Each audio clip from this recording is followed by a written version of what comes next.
I'd like to welcome everybody to the Medical Marijuana and Wellness webinar series.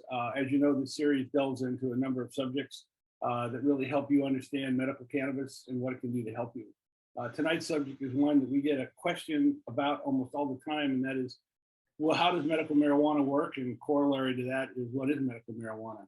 So we want to dive into those subjects tonight, and more importantly, we're here to answer your questions. We're here to provide you information about that particular subject.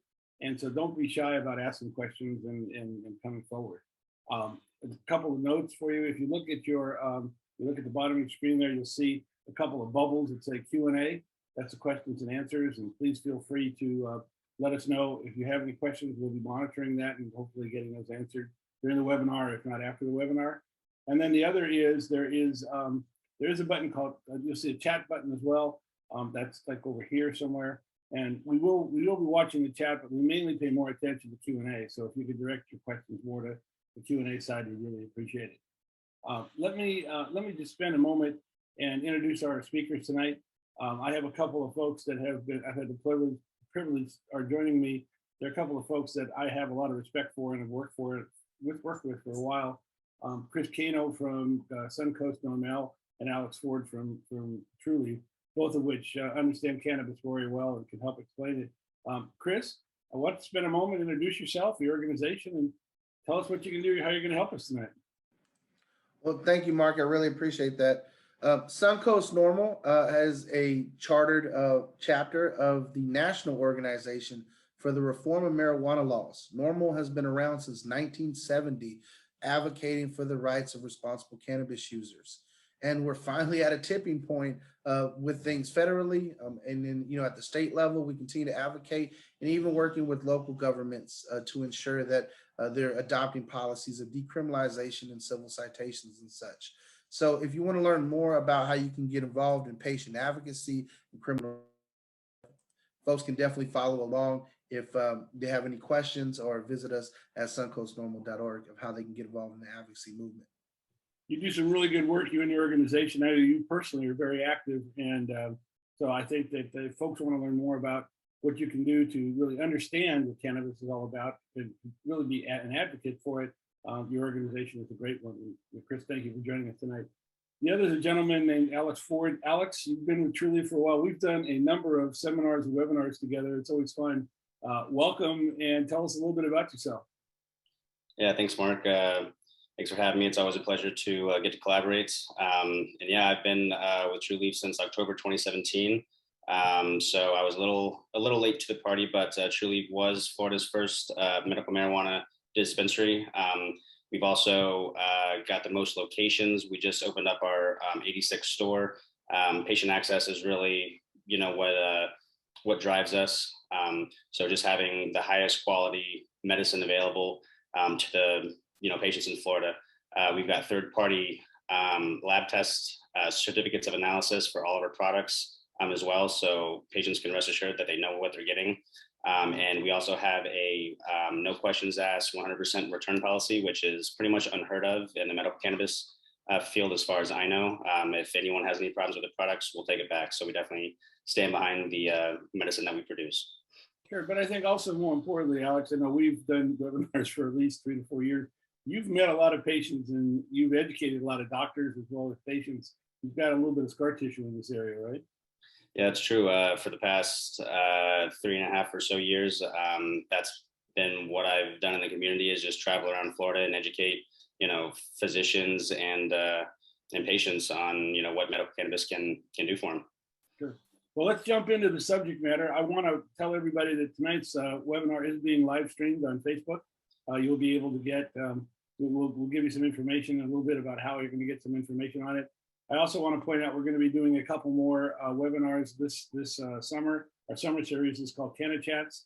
And so on August 18th, we're going to be doing one on pain management. And I think, Alex, you're going to join me for that one, as well as for the one on September 1st, which is on anxiety and stress. So we're going to be hopefully addressing some of the top topics with respect to medical cannabis. I do want to mention that as a follow-up to this, you'll receive an email after this webinar with a link to a web page, and that web page will give you a link to the video, to the presentation, and any of the resources that we bring up today. So I know a lot of people like take a lot of notes. You'll be getting an email that will actually help you with that quite a bit. Let's start out by talking about medical conditions. I know that when you go to PubMed, which is the directory for here in the United States of research for medical research, you can actually look up any one of the terms and find out the medical research that's been done on them. Chris, that's a pretty broad number of conditions that are being addressed. Is that safe to say? Yes, indeed. You know, looking at the conditions that medical cannabis can treat, I can tell you personally, you know, I've had a cousin who has a license to grow due to her rheumatoid arthritis out in Oregon. My father suffered from, you know, dementia. Alzheimer's is definitely a similar issue, and cannabis was able to treat him. You know, just muscle spasms in general. You know, especially for folks who are athletes or maybe suffering from conditions that cause muscle spasms. Cannabis can treat. And seizures. You know, I have seen you know, young children and even pets. I've seen my mom's old little 14-year-old Dachshund have a seizure stop in its tracks because they were able to have cannabis oil administered to them. So it does help with a wide variety of symptoms, and we're going to learn more here shortly in the webinar as to why that is. Yeah, that's great. And I know, Alex, here in the state of Florida, there's 12 listed conditions that are recommended to get your license. But the point is, even if you don't have one of those 12, you can still get a medical cannabis license because we have a clause about like conditions. Can you explain that just for a second? Yeah, without a doubt. And that is true. There are a main list of qualifying conditions, and that does turn a lot of patients away because they feel like they can't qualify. But I feel like myself is a perfect example. My current physician actually certifies me based off of a prior ADHD diagnosis from a doctor. So as long as the physician is experienced and knows what they're doing, there's pretty much not a lot of limitations in terms of conditions that can be treated by medical cannabis. Sure, that's great. Let's what I'd like to do is maybe digress for a second. I have a video that I'd like to play that kind of puts things in perspective. So let's take a look. Let's listen to this for a second. Austin would have dozens to hundreds of seizures every single day. None of the prescriptions would work. One pill almost killed our son. I've had 3 back surgeries, and I was on opioids for 15 years. It was a very dark, very depressive time in my life. After my injury, I felt like I couldn't live with the pain, but I couldn't live with this treatment long term. It was unbearable. I don't have to live like that anymore. Medical cannabis saved Austin's life. Cannabis has given me my life back. There are families in other states having to watch their children die. I want to see my brothers and sisters who sacrificed so much for this country have access to the safest treatment possible. This really is an injustice. It's not just unfair, it's cruel. I think there's no question that it is time for us to do something about medical cannabis. I think the question becomes, how did we get there? And the answer is real simple. Medical cannabis was made illegal in 1938, and we'll talk a little bit about it. We have a video on why that happened, but that was found to be unconstitutional. And in 1970, it was actually the Attorney General at that time, which was Schaefer, was commissioned by or directed by Nixon to get the proof as to the facts about medical cannabis, and he did. He went out and produced a 1,184-page report that took a year to put together. And the bottom line is it debunked almost all the myths about medical cannabis. And I think that's important to understand. What you've been fed is a bunch of lies for a lot of years. You're not going to die from an overdose. There's no evidence of it being a gateway drug. It's not innocuous. In fact, it is not a major to public health. And the big issue became for Schaefer is how it should be scheduled. Nixon, however, was in the middle of a very difficult time because he had the Vietnam War on, and he had some racial tensions. So he decided to politicize this thing and make cannabis a Schedule I drug. And I think that was one of the things that happened in our country that really is a black note. Because had he made the right decision, meaning Nixon, millions of people would have been helped with medical cannabis. And instead, what we ended up doing was we ended up demonizing something that's a huge positive from the standpoint of public health and really giving some of the wrong perception. I think, Chris, this is one of the reasons why you guys were created. Is that right? Yes, indeed. You know, looking at the Controlled Substances Act, seeing how it classifies cannabis or marijuana as something that has no medicinal value didn't make sense. And so, you know, the National Organization for the Reform of Marijuana Laws has been around since 1970, fighting against these same policies, which we are still engaging in today. And as you can see from the quote that you have here from John Ehrlichman, who was a domestic policy advisor and White House counsel, you know, the prohibition of cannabis was utilized to directly target political enemies, namely the anti-war left and communities of color who were advocating, you know, during the civil rights movements. And so, you know, as Ehrlichman's own words, they knew that they could disrupt those communities by over criminalizing, you know, the pleasures that folks in those communities utilize. And it's not like communities of color and Caucasian communities differ in their use. Use is about the same. It's a matter of how enforcement and policing and many of the same things that we see today in response to policing that folks are encountering at the local level are still being felt due to cannabis prohibition and the war on drugs. Sure. And I think the other thing that you find very interesting is, meanwhile, the government's telling us that it has no medicinal purposes, and then literally they go out and in 2003 actually started the process long before that, went out and got a patent in the medical cannabis field, which I find very interesting. That's 180 degrees opposite of the policy position that they were telling us about. I think that's one of the things. But I think one of the really startling things that I think people don't realize is that your tax money and my tax money, meaning as an American citizen, we've been funding research into medical cannabis since 1964. Let me say that again. Our tax money has been funding research into medical cannabis. And because it was a Schedule I drug in the United States, what they did was they actually went out and they funded a gentleman named Dr. Raphael Mechoulam, who was in Jerusalem at that time, at Hebrew University, and they provided him funding up until the year 2010, which is really amazing. I find it interesting that we literally built the whole Israeli cannabis industry, and fundamentally built the cannabis industry around the world from that funding. And you know, Mechoulam is considered to be the godfather of medical cannabis, and yet we here in the United States have not taken advantage of, candidly, the funding that we're putting out there. So it's just something that people should realize. This is where the hypocrisy, where the government comes into play of what's going on. The other thing that is really interesting, and I know people that are looking into medical cannabis have a question: how safe is it? You know, is it going to hurt me? Is there some? Can I get addicted to it? And this is from the World Health Organization. There hasn't been another report put out since 2016, but I don't think it's going to change very much. And they're basically showing that there's been no fatal overdoses of using cannabis. And by the way, that's whether it's recreationally or medically. Chris, you've seen that, haven't you?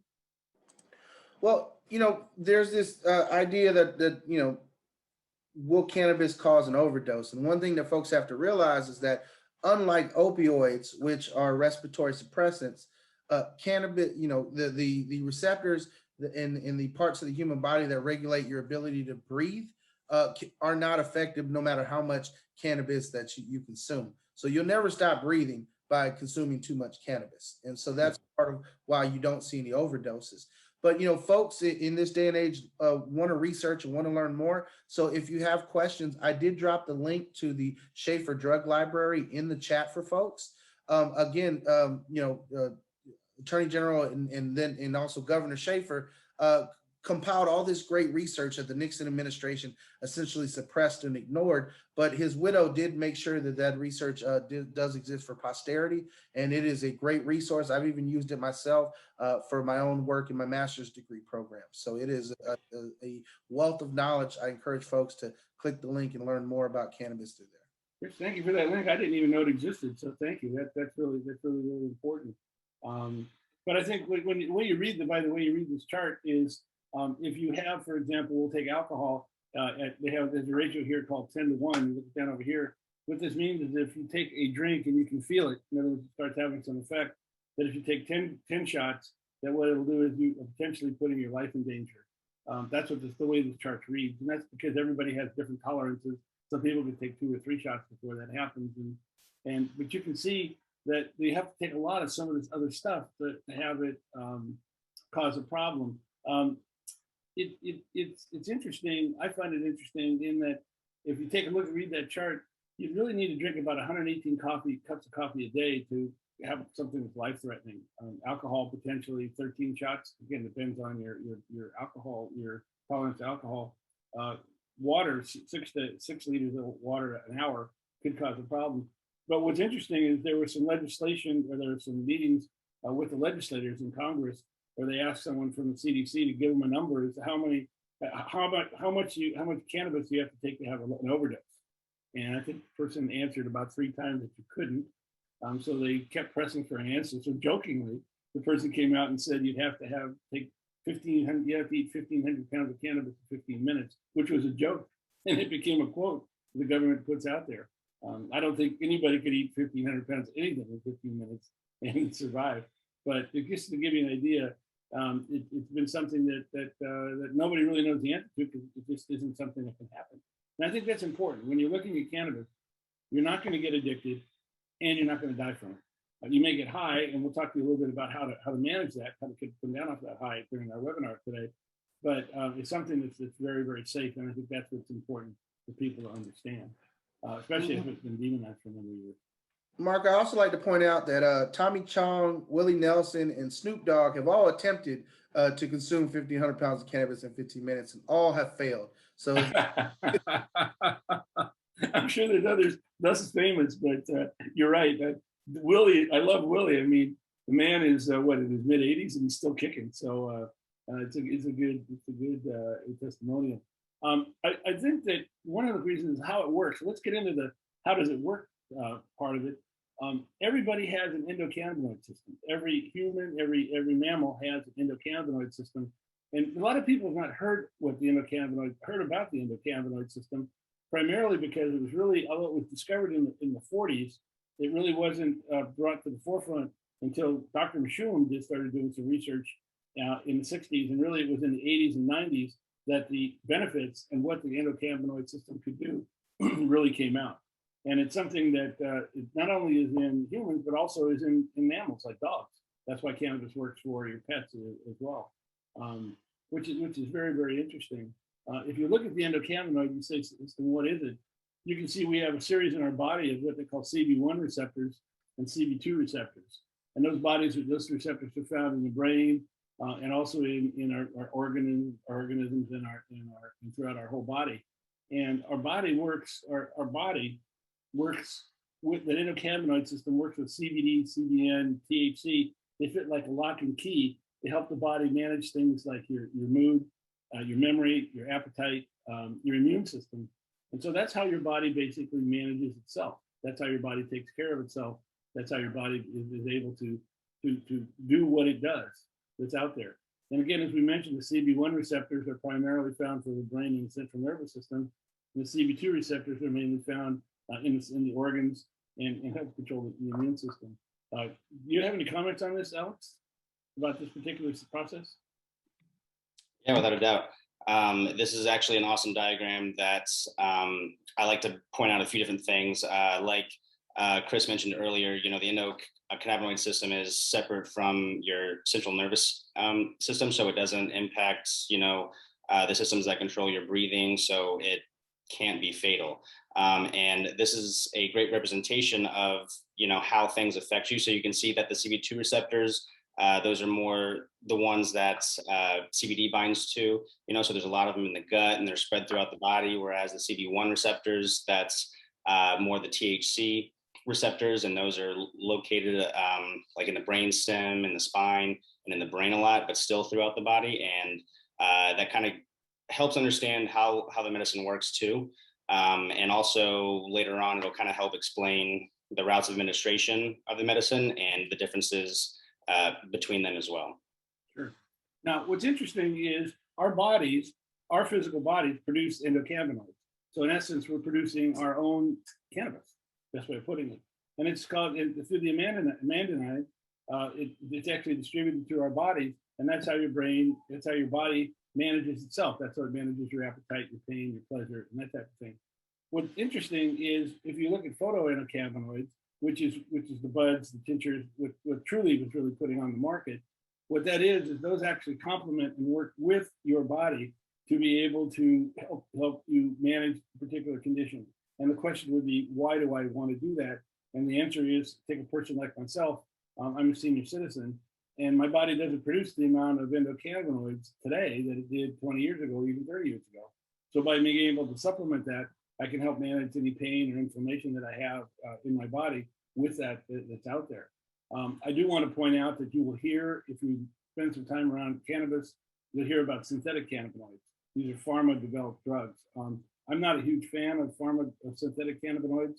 I don't believe you can reproduce an apple. I don't believe you can reproduce a pear. I don't believe you can reproduce a banana in the lab. You might be able to make some of the compounds, but I think to be able to have the whole plant experience, which is important in cannabis, and take advantage of the entourage effect, you need to stick to the phytoendocannabinoids as a solution to what's out there.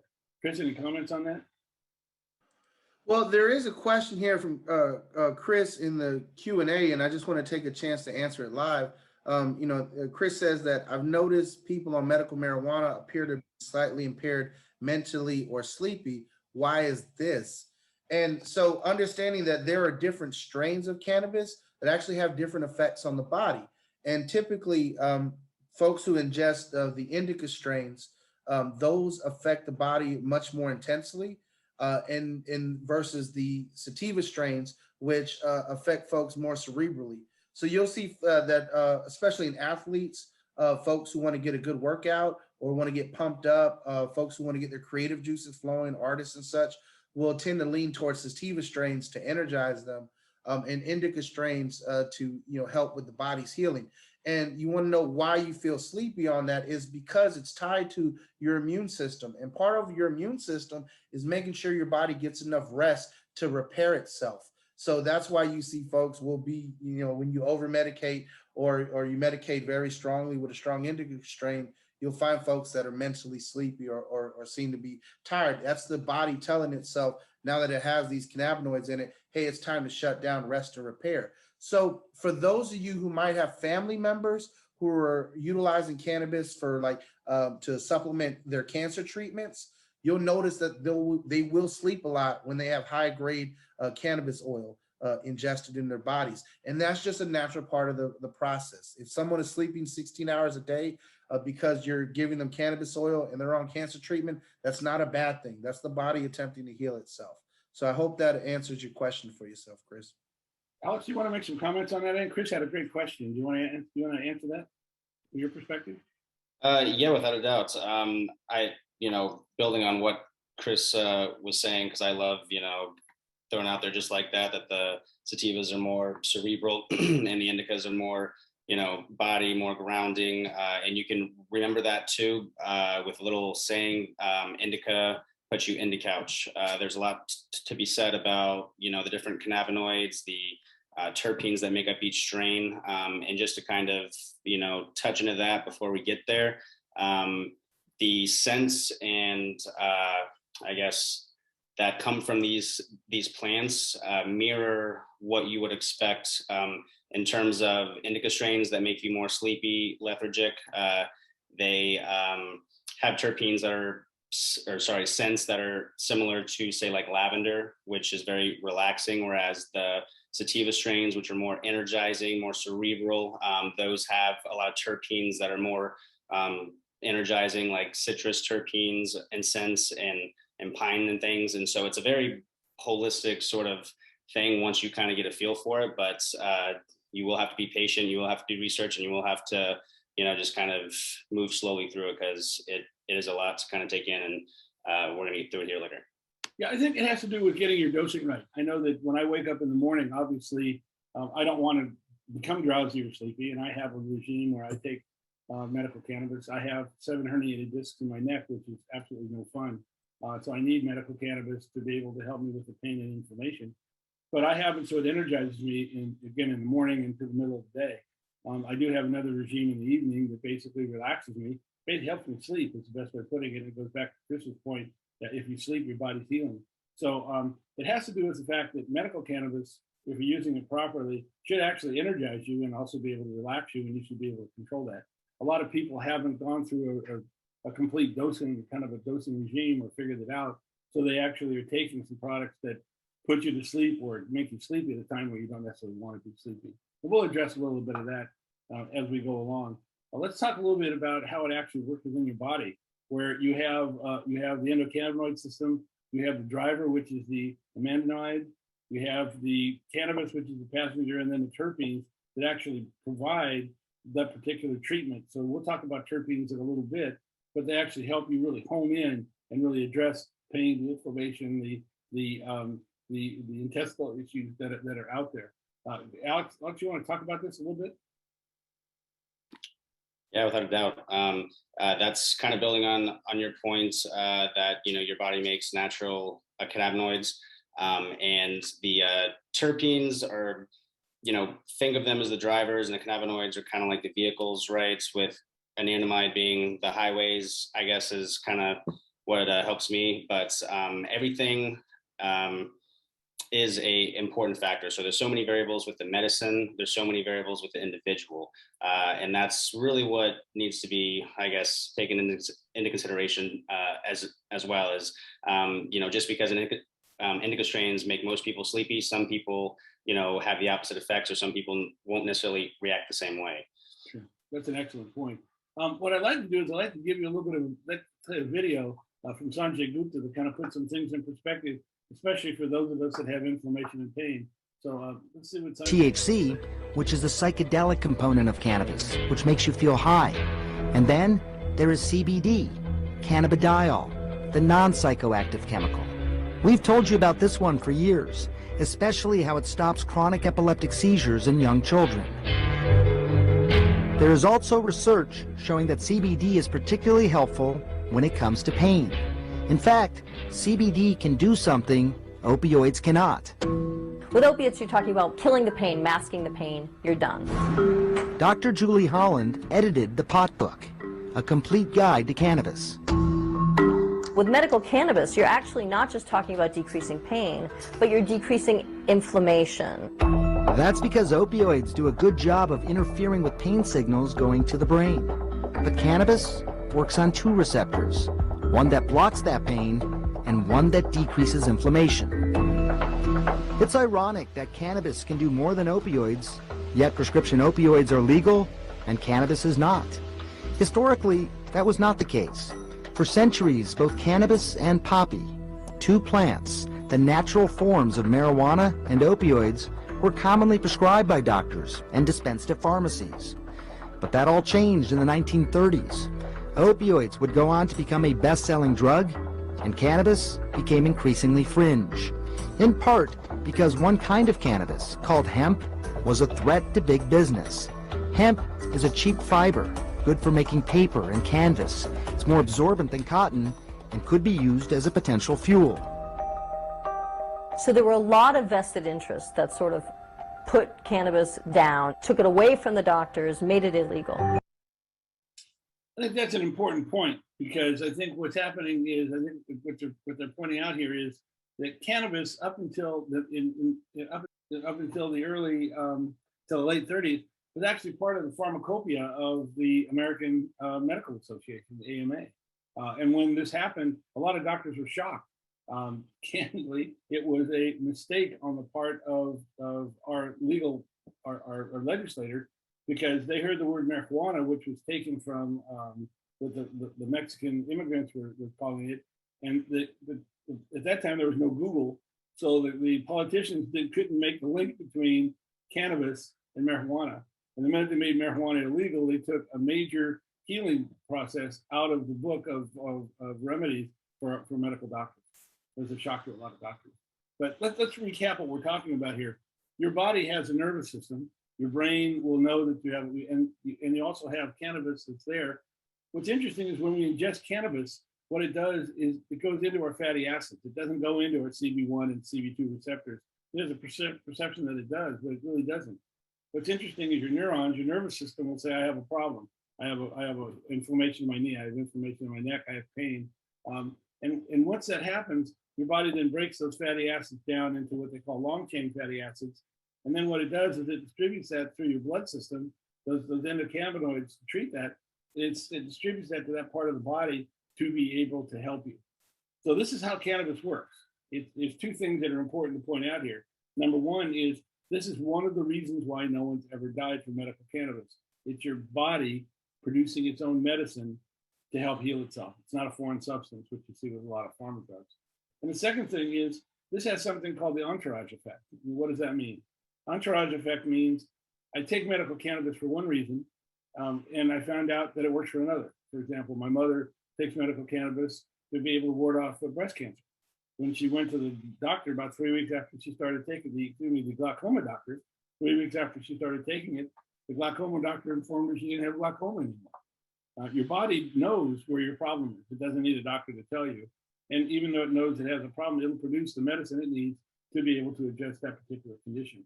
So the entourage effect is very important because you get multiple treatments using cannabis, which is something you don't get from pharma drugs. Chris, do you want to comment on that for a second? Well, just understanding that your body naturally produces chemicals that regulate your immune system, that regulate your ability to heal, and that understanding that sometimes as we get older, our diet may not be sufficient to have a healthy body, and that you can supplement those naturally produced endocannabinoids with the phytocannabinoids derived from the cannabis plant in order to help live a healthier lifestyle. For lack of a better word, that basically makes cannabis a vitamin. So, I mean, if you're looking for a simple explanation, understanding that your body naturally produces these chemicals like anandamide and THC, which is the primary ingredient that you find as a psychoactive substance, mimics anandamide in the human body. So, all in all, utilizing cannabis is something that's going to help your body, and if it works towards creating homeostasis, of putting your body in its peak condition rather than necessarily being a treatment. So it's a different thought process when you're utilizing cannabis than we've traditionally had in modern medicine, where it's like, I have an issue, take a pill. This pill's supposed to make these symptoms go away, versus cannabis is all about having the body help heal itself. Yeah, it's not like take 2 pills and call me in the morning. This is more of a homeopathic, more of that type of thing. Alex, medical cannabis. When I got involved in the industry a little over 9 years ago, there was a lot of talk about sativa and indica. I mean, I wasn't into cannabis before that. All I heard was sativa and indica, and I hear less about it today. I hear more about hybrids, but tell us a little bit about sativa and indica, and then we'll talk about the cannabinoids and the hybrids, if you don't mind. Yeah, without a doubt. It's a little bit, admittedly an outdated science. There's more complex methods now because, like you said, they are mostly technically hybrid strains now. But in terms of the effects, there's still lots of benefits in generalizing them in these 3 categories. So like we touched on earlier, you've got 2 ends of the spectrum right here, okay? You've got the sativas and indicas. The indicas put you into couch, which their structure, kind of indicates their effects as well. So, they ground you, they make you sleepy, which the plants are shorter in stature, they're closer to the ground, whereas the sativas, which are more cerebral, more energizing, more uplifting, those plants are taller, their leaves are narrower and wider. They grow pretty much anywhere. So there's, it's interesting in a lot of ways, how those things kind of come through in a lot of different layers. But it's easy to just remember indicas put you into couch. They're more nighttime strains. Sativas, they're more daytime strains, and then hybrids are going to be somewhere in the middle. They could still lean one way or the other, but they're going to be a nice mid-range there. And very rarely do we see a pure sativa or a pure indica strain anymore. Pretty much what people have done, especially people like Trulieve, done a great job is looking at the strains, looking at the types of plants, and being able to put together formulas, which are called hybrids, to be able to address particular situation. It goes back to Chris's question earlier. People who fall asleep probably haven't been able to take advantage of that research and been able to find something, a particular type of product that can really help them without the sleepiness or the drowsiness that's out there. Yeah. The hybrids make a big difference. Also, that has to do with the terpenes. what is the terpene profile? When I first got involved in medical cannabis, I remember going into a dispensary. The doctor had made a recommendation. I was talking to the bud tender, and as you can see from the look over here, there's lots of products on the shelf. And they came back and said, here's the product we recommend that you use. And I didn't think much about it. I tried some, it did work. I came back a couple of weeks later to get more.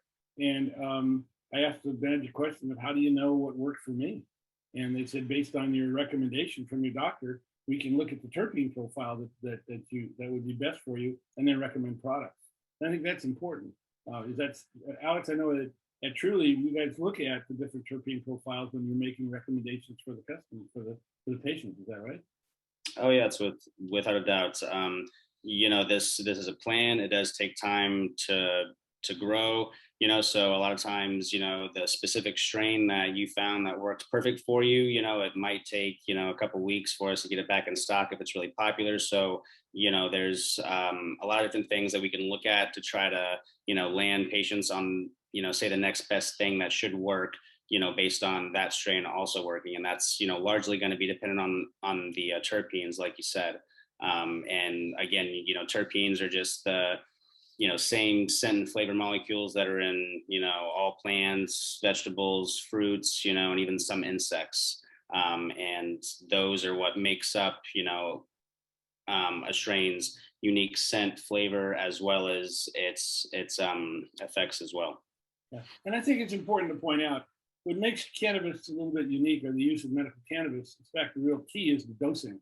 And I say that because every human being's body is a little bit different. We all have a different metabolism. And I liken that to alcohol, where there's some people, you know, that can take one shot and they're done for the night. And other people drink the whole bottle and they're just getting going. It has to do with how your body reacts to, in this case, alcohol. But cannabis is the same way. It's important to figure out and to find out what your tolerance is to both CBD and also the THC, and then also be able to figure out which of the terpenes really help you with your particular condition. And that's not a complicated process to go through, but it's one to try. I know that people always say, well, gee, how do I figure that out? Well, you know, if you've tried alcohol, you know whether you like the light stuff, vodka, gin, or you like the dark stuff. You know, if you like an umbrella in the drink and not. I mean, you've gone out and you've tried a few things and figure out what works for you. It's the same kind of thing. If you listen to your body will absolutely tell you what's good for yourself, and then you can repeat it. And I think that's the process we go through when you first get into your journey for medical cannabis, is to figure out where your sweet spot is, what works for you and what's there. You find your sweet spot, it's great. I mean, I don't have problem with drowsiness. I don't have problems being sleepy because I found my sweet spot. But until you do, you can have those problems. And that's what we're trying to address tonight, is how do you figure that out? How do you get past that? Also, we had a question, and something that comes up, hemp versus marijuana. Chris, do you want to take this one? What's the differences between them, and what are the differences between the products?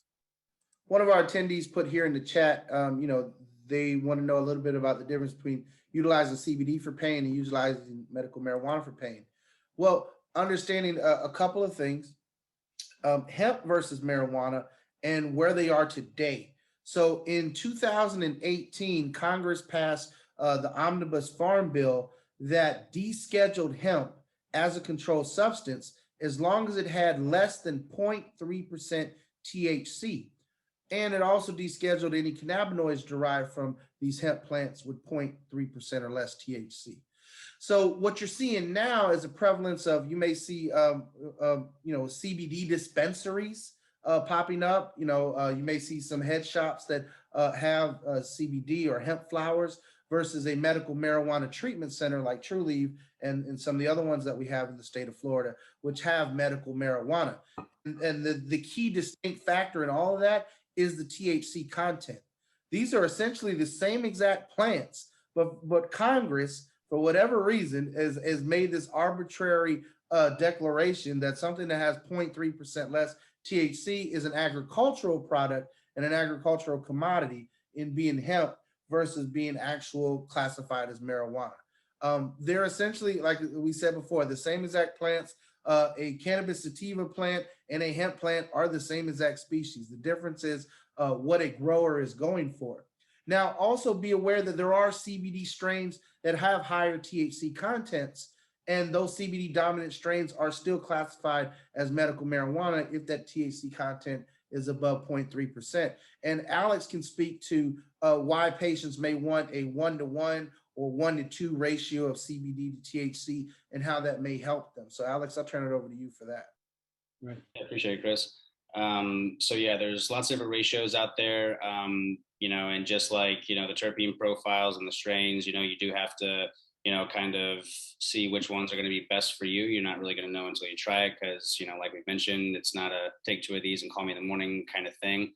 But I mean, I guess, see, moving on from there, the main thing to consider is that, a lot of the research that is out there emphasizes that, having some CBD present with THC and having some THC present with CBD makes them both more effective. So they're synergistic in that way. So, when you look at hemp-derived over-the-counter products, they're not going to have, really the significant amounts of THC and other full spectrum cannabinoids that you're really going to be looking for to kind of, get the most of your medicine. And that's not to say that over-the-counter CBD or Delta 8 THC might not provide benefits for you, but there's just a little bit of lack of transparency in that industry too. It's kind of difficult to, trust a brand that you haven't, thoroughly vetted. And it's hard to find one that has, third-party testing and whatnot. But again, that's not to say that you won't find benefits from it, but a lot of times it's not even going to be cheaper than, what we offer. And that's going to be medical grade, state mandated, and isn't considered, just a supplement in terms of, I guess the FDA, it's governed like a medicine. Yeah, I think that if you take a look at, let's talk about hemp-based CBD, you'll see it comes in 2 different flavors, one called broad, one called full spectrum. Broad products have no THC in it at all. It's just the CBD compound. Full spectrum has less than 0.3 THC, as Chris was mentioning earlier, and that actually triggers the entourage effect. Now, what's interesting to point out is that if you look at the hemp-based, the medical properties of hemp-based CBD, it has 82 medical properties. If you look at the medical properties of marijuana-based CBD, it has 108 medical properties. So you're getting a lot more benefits from the standpoint of medical properties in the marijuana-based product. And then when you throw in the fact that there are a minor amount, I mean a very small amount of THC, it triggers what they call the entourage effect. That makes it very, very interesting. I think full spectrum is something that's important to point out. One of the other things that comes into play is a lot of people say, well, I'm going to use broad spectrum CBD because if I get tested, I'll pass a test. Chris, that's not really true, is it? No, not necessarily. Oftentimes drug tests are testing for nanogram levels of THC in your urine stream. And so, these hemp-derived cannabis products still have microscopic levels of THC up to 0.3%. And then even then, if you're getting them from a place that may not have as reputable third-party testing, they could be testing hot, as high as 1 or 2% THC. And so I always caution folks that if you are in a position where you're getting drug tested at work, you should definitely consult your physician, and definitely, Alex and the folks at the MMTCs can definitely address those concerns. But yeah, there is no foolproof way to essentially have a diet marijuana that's not going to test on a drug test. But to answer that question from the anonymous question, there may be hemp does help with a limited set of symptoms. It does help, as Alex mentioned. Don't throw the baby out with the bathwater. There's a lot of people that use CBD, and it does help them. And God bless, keep it going. You don't need a card, so that's actually one of the benefits. There's a perception that it's cheaper. What's interesting is that in order to produce a bottle of CBD oil, the regular smaller bottle, it takes 8 hemp plants, or it takes about a half of a cannabis plant. So if you're buying high quality CBD products, they could be more expensive than the marijuana products, and that's what people don't understand. We have seen a plethora of cheap CBD products out there, especially when it wasn't regulated. And although it is regulated now, it's not as regulated as tightly as the cannabis based dispensaries like Trulieve. So you really don't know what's in the product, and that's the biggest problem. Is to have a high quality product, you need to be able to know what's in the bottle to be able to get your dosing right. The product can be expensive. High quality hemp, I found hemp product is more expensive than medical versus. There's no studies that show that CBD really is effective for pain. It will help, but it's not effective for pain. Trust me, as one who's had to go down the path of trying to manage pain both in my knee and also in my neck. I need a cannabis-based product that's out there, and I'm not trashing the hemp-based product. I'm just saying, be careful what you're using. Be aware of what you're using. There is no entourage effect, and you can test positive. So I tend to lean towards medical grade marijuana-based CBD rather than hemp-based CBD. But again, I'll leave that kind of up to each individual in that particular perspective. I think more important than that, though, is the terpenes. Like all plants, cannabis produces terpenes. I guess it produces over 200 different kinds of terpenes that really that are used when they produce the product. These are kind of the I call it the top hit list, the most popular ones. Alex, you want to talk about a few of these and what they can do? And the reason you do this is because if you understand your particular condition, like pain, for example, when you go into your dispensary, they will look at this terpene profile and recommend products, or you can actually request products with these particular terpenes in it. So Alex, give us some background on terpenes and how they work. Yeah, without a doubt. So like I mentioned earlier, these terpenes at the molecular level, they're identical, in whatever they're in, whether it's in cannabis, fruits, vegetables, flowers, black pepper. It's the same thing that you see there that's in the cannabis plant. So I've already touched on lavender, which you'll see in the photo above linalool. So linalool would be the main terpene that's giving you that lavender scent. Okay, so, and that's what's going to be the most prominent in those indica strains that are very relaxing. So as you can see under the effects, stress reduction, anti-anxiety, antidepressant. So it's really important to point out that these terpenes are medicinal compounds in and of themselves. That's why aromatherapy is a thing. And they work synergistically with the cannabinoids, just like the cannabinoids work synergistically with themselves to provide more medicinal potential.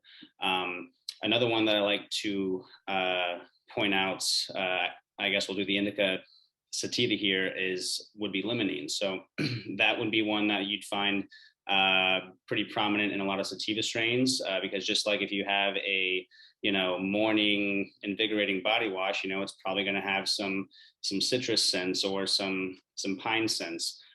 Those are very uplifting, let's say. And another one, Alex, I want to point out one that if I could called pining, which I'm a person who worries about inflammation and pain, and I think also pining helps with anti-anxiety. It's a great product to take a look at, but I do want to caution some people, if you're trying to manage PTS, this is something that will bring back memories. This is something to help you with your memory. So if you're a PTS patient, I would avoid using any product that had any pining in it. Is that a pretty good assessment, Chris or Alex? Yeah, without a doubt. There's so many people find stress or anxiety relief from sativa strains, and a lot of them do have pinene in them. But it's important to remember that sativa strains are, they need to be looked at, as stimulating, energizing, and that can kind of trigger anxiety in some people. So that's why it's important to, start low and go slow and keep that in mind. So if you are treating something, like anxiety that might be exacerbated, if you were, more energized or pumped up, then it's good practice to start with something like an indica or a hybrid that's not going to have the high potential to be as energizing and stimulating. But also, you take a look at elliptical, which I'm a big fan of. It's really great for things like decreasing blood pressure, those types of things.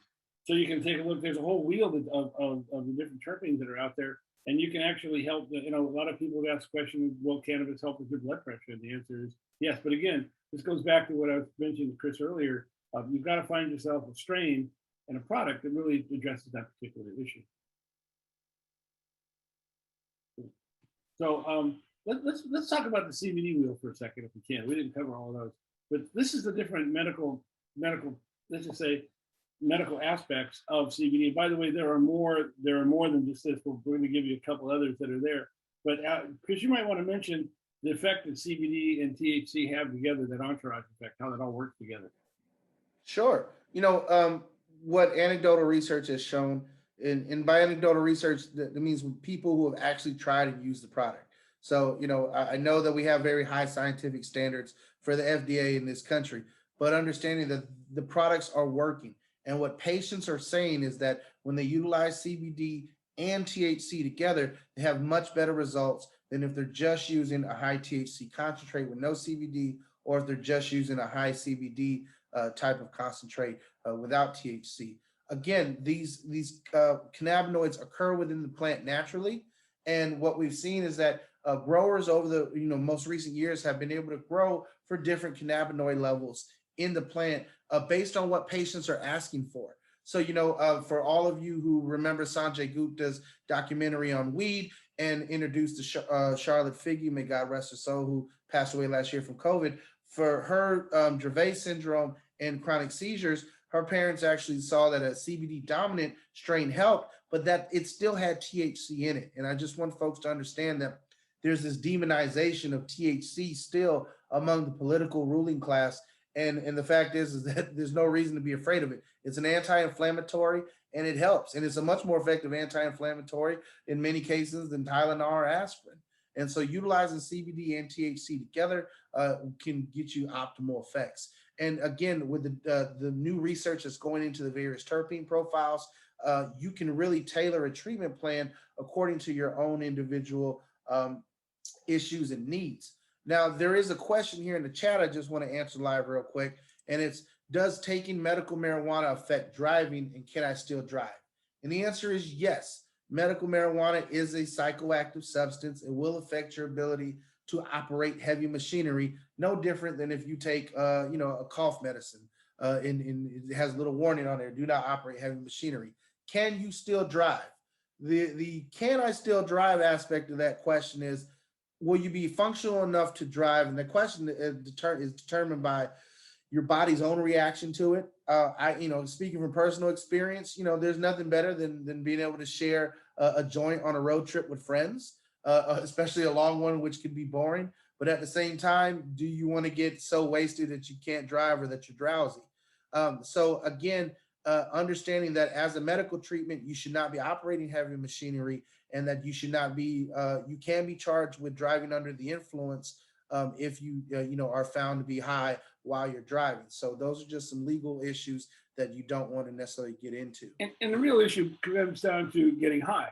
And the reason I say that is because if you're using medical marijuana correctly, you're minimizing the amount of THC that causes that euphoric effect, and you're maximizing the amount of other compounds that you see here in this wheel that help you be able to address pain, help pain, inflammation, that type of thing. I use a product that's heavy in, you see here, you see the CBDA and CBDA and THCA. I have a product I use with primarily those two products, but doesn't have any THC delta 9 in it. In other words, when it was made, it did not have a heat profile that triggered that. So I'm able to get my pain relief. I'm able to get my inflammation down without getting high, which is really the big problem when you're learning how to drive. Alex, there's another chart here. This is a Trulieve chart. There's also some products that were not on that wheel that I think are really important. And I think when you mention, can you drive, you might mention things like CBN, where you can get products that have CBN in it that won't necessarily get you high. Is that correct? Yeah. So adding on what Chris was saying too, there's plenty of ways to kind of mitigate the euphoria beforehand. Like if you take ratio products, right? CBD is anti-euphoric, so it's gonna kind of lessen the euphoria you feel on the front end. Likewise, if you feel like you've over medicated, you can also take some CBD after the fact and kind of reduce the amount of time that you feel over medicated and too euphoric. But yeah, there's a few THC alternatives as well. And I like to kind of throw it out there, since, you know, everyone usually understands it, to where CBD, it's, you know, a really powerful anti-inflammatory. It can help with some pain, but it's more like an Advil or a ibuprofen, maybe an aspirin, whereas THC is going to be more like an opioid alternative, where it's a very strong pain reliever that can, you know, be somewhat intoxicating, depending on your tolerance. But there's so many different cannabinoids that are present, and we're able to isolate certain ones where there's, you know, products that have similar pain relieving capabilities as THC without having the euphoric potential. CBN is one of those, as you mentioned. By itself, it's a great pain reliever, anti-inflammatory. And in combination with THC, it's actually a very powerful sleep aid as well. And CBN is also unique in that it's a powerful potentiator. And by that, I mean, if you take it regularly and build it up in your system, it actually helps both cannabis products and pharmaceutical products be more effective without being more lethal or more toxic, which is very interesting. And we do have products that Trulieve carries that have isolated CBN as well as ratios. But another one to point out too is we do have Delta 8 products, which is another one of those.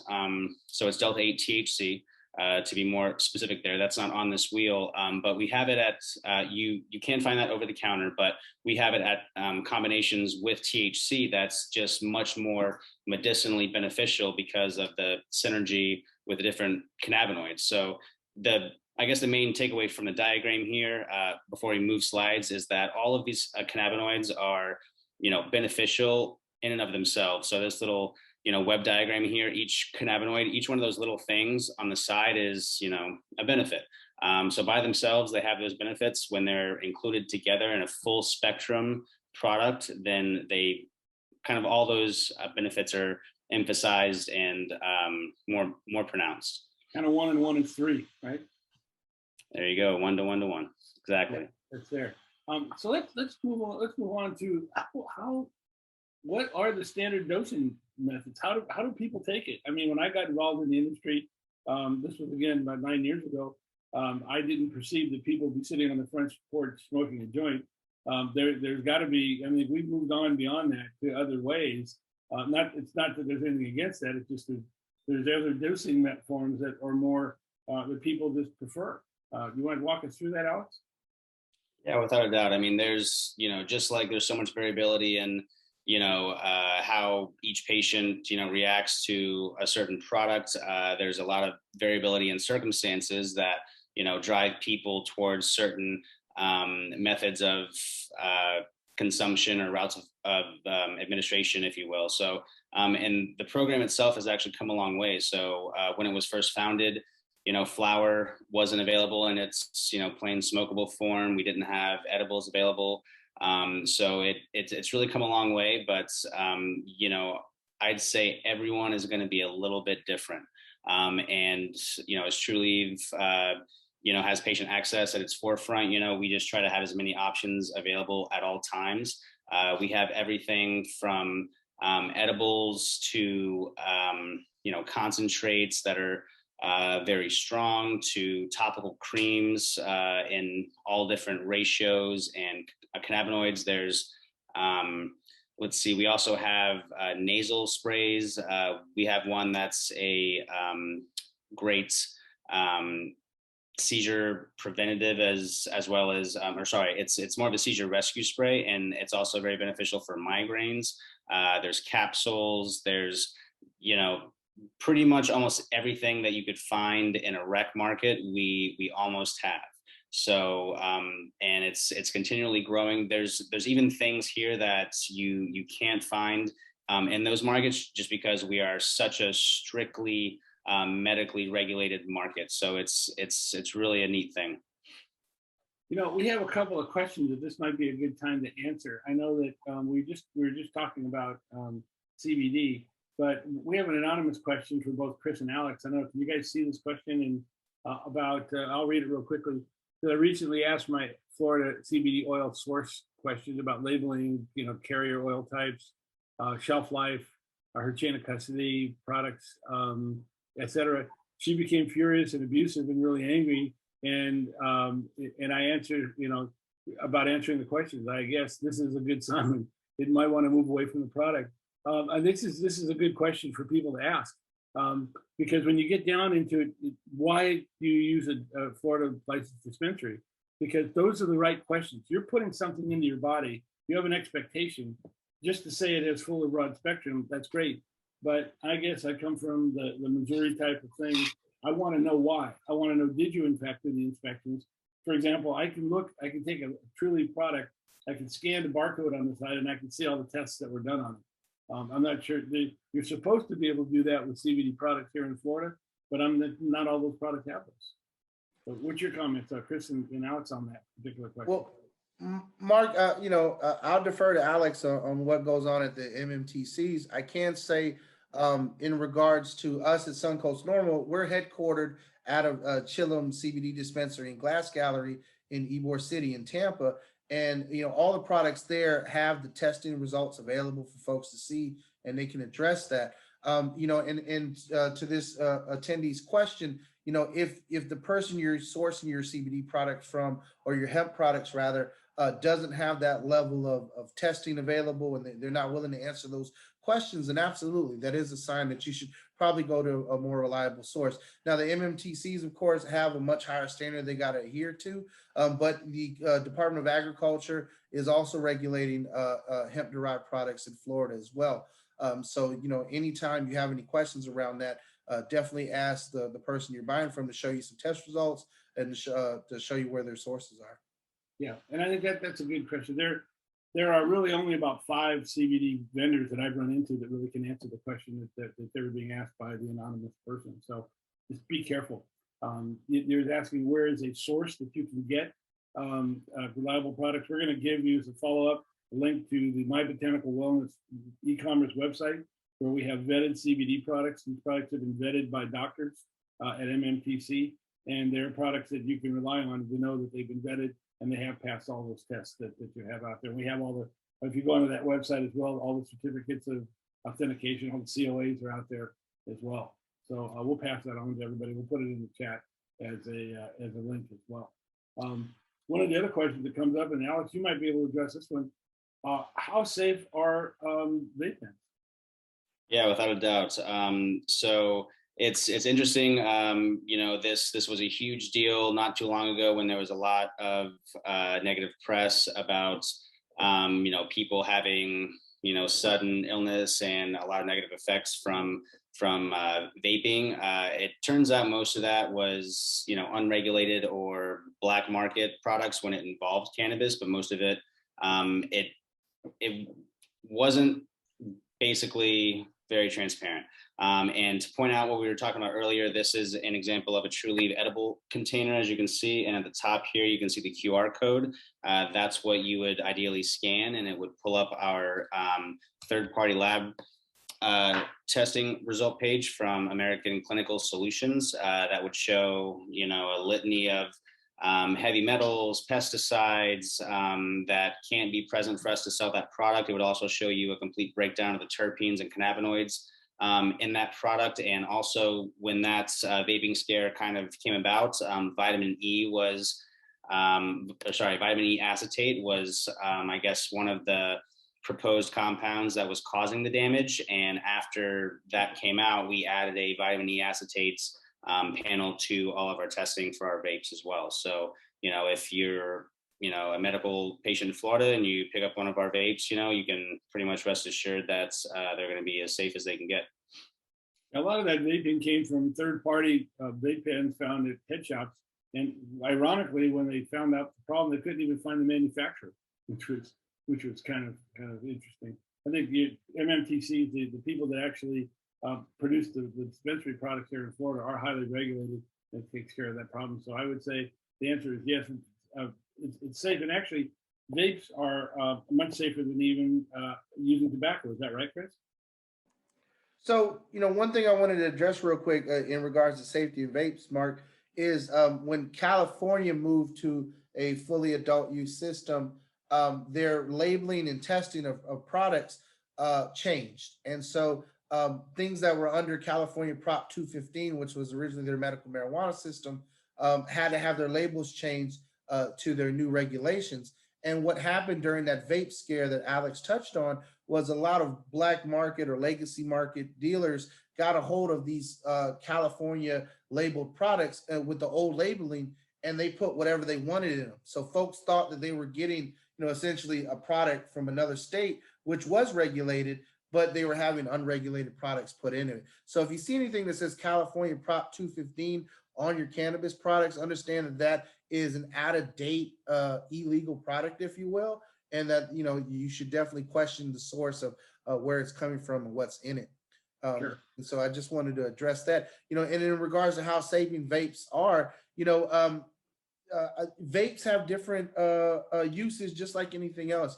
For example, if you're at work, you're not going to have the time to take a smoke break, and you may also not want to come back into your job smelling like a strong cannabis odor. So you're going to, maybe want to utilize a vape pen for a quick hit to allow you to utilize that. And, Victoria, to your question, yes, vaping is also available in THC products. But more than that, if you're someone who can't roll very well, you can still buy flour, and Raw sells these really cool cones that you can get for those who are, not rolling or manually sufficient, and you can stuff them with ground up flour if you want to smoke as well. And you can also buy pre-rolls. Trulieve actually makes our own little cones too. So if you become a patient and you're at one of our stores, ask if we have any cones available. We might toss them in your bag. Yeah. So one of the other things, what I do want to do is I do want to go back into something, talk about this a little bit. The reason why would you use the different types? Because tinctures, edibles, they all have different, if you look at this chart, you see it has some time before it takes effect and how long it works. So for example, tincture oils, in my particular case, when I wake up in the morning, I use the tincture oil, okay?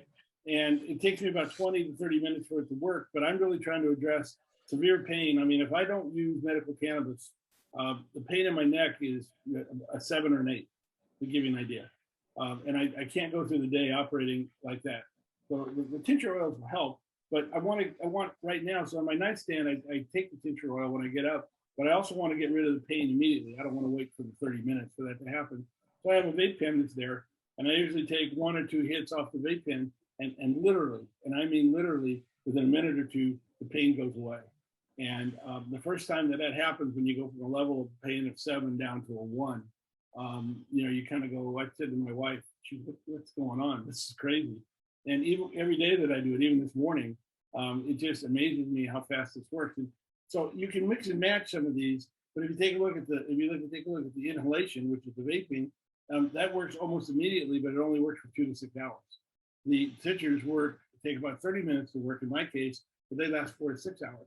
So you may want to take a look at a regime that lets you cover yourself during the day. In my case, because of my herniated discs, I have to take cannabis in the morning, early in the afternoon, and then early in the evening, so I can make sure that I keep that pain level down to a point where I can sleep and I can act function as what I call a normal human being. Alex, you want to talk about some of the other types of the cause and effect of some of the other things like edibles and capsules and topicals? Yeah, without a doubt. Just like the strains have varying effects, you can also vary some of the effects based on the route of administration. So when you're, just like Mark touched on, if you say you wake up and you're in pain, you want to use a vape to make it go away immediately. You want to take some sublinguals or topicals that are more an extended relief medicine to, last throughout the day, but they just take much longer to take effect. Whereas the inhalation is going to be, like a breakthrough medicine. Whereas you have topicals too that can be used with both of those, and they're more for local relief, especially for something like pain. And flower is, essentially same kind of effects as inhalation.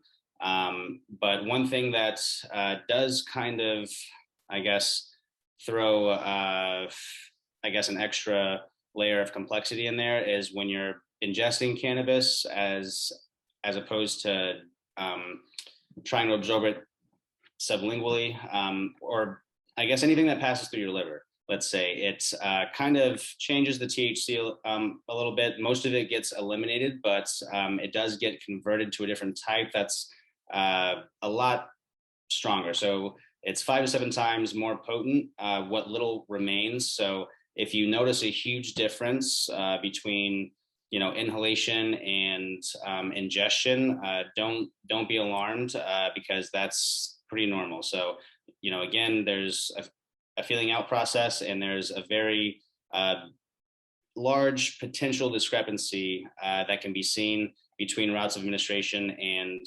dosing. So you could probably— That's one of the reasons why edibles are much stronger than inhalation, for example. Exactly. It explains that, because once it gets in your stomach, the way it gets absorbed, it becomes much stronger. And that's why be very careful of edibles. Edibles are great. I mean, my mother loves edibles. She's the edible queen. That's her favorite route of administration. But we had to be very careful about making sure how much she took, because in many cases, edibles can take sometimes up to an hour to work. And if you have no patience, like my Portuguese or Italian mother, she'll take one and then 5 minutes later want to take another one. So we just got to be able to pace yourself with that, because they are going to get stronger. Yeah, I'm a perfect example of that. That's why I typically kind of, you know, shy away from the I guess oral or sublingual route, just because you know, for me it a lot of times can take up to 2 hours for those, you know, capsules or edibles to take full effect. And in 2 hours I've forgotten that I've taken it, and it hits me and I'm like, what is going on? And it takes me a bit to remember, you know, that I took it. And yeah, so it's, you know, and I have a pretty decent tolerance, you know, and I can still, you know, find myself in a spot that I didn't necessarily intend to be in, just because I forgot that I already took it. So that's definitely something to watch out for, and you want to make sure that you know, kind of have some safeguards in place to prevent that from happening before you start to feel it. Mm. Chris, you want to talk about transdermal patches? You're a big fan of them, aren't you?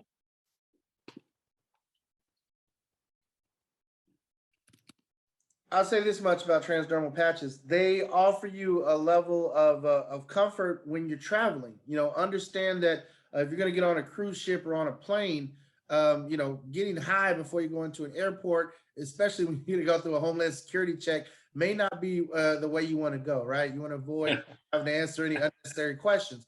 But if you have a transdermal patch on, you can still medicate effectively until you can get somewhere where you can actually utilize your medicine. And also understand, because cannabis is still illegal federally, just because you cannot move it across state lines. That was a Supreme Court case, Gonzalez versus Reich in 2005, that decided that. So even if you're going from a state to another state where it's legal, so if you're taking a flight from Florida to Colorado, you know, just, you know, leave your meds at home. There's plenty of meds in Colorado. You'll be fine when you get there. But a transdermal patch in the meantime, especially for a multi-hour plane ride, can definitely help with folks who have, you know, might be taking cannabis for restless leg syndrome or for pain or for numerous other reasons. And then there's also just a quick question here that I wanted to answer. One of the attendees wrote, can you mix the various terpenes to give you a better medicinal effect? Yes, different strains have different terpenes. And so understanding the terpenes that are in each strain, ask your medical marijuana treatment center representatives in regards to what is in the strain, what terpenes are dominant. And, you know, you say that you need to use edible products because of your asthma condition. One thing I do want to caution everybody on edibles is that when you make them at home, or they're not made in a laboratory setting, there's no guarantee into the equitable distribution of the cannabinoids in the actual edibles. And what I mean is, make yourself a tray of brownies. There's no testing or scientific method to show that this brownie over here in this corner won't have a much higher cannabinoid content than the brownie over here, because there's no way to equitably distribute that. Now, maybe Alex, if you could tell us maybe some of the products that you all have in regards to that. I know there's some chocolate bars where you can break it off and you know that this chocolate bar has that amount of THC in it. But again, when you're making edibles at home or getting edibles in a non-laboratory setting, I have to caution folks, there's no equitable distribution.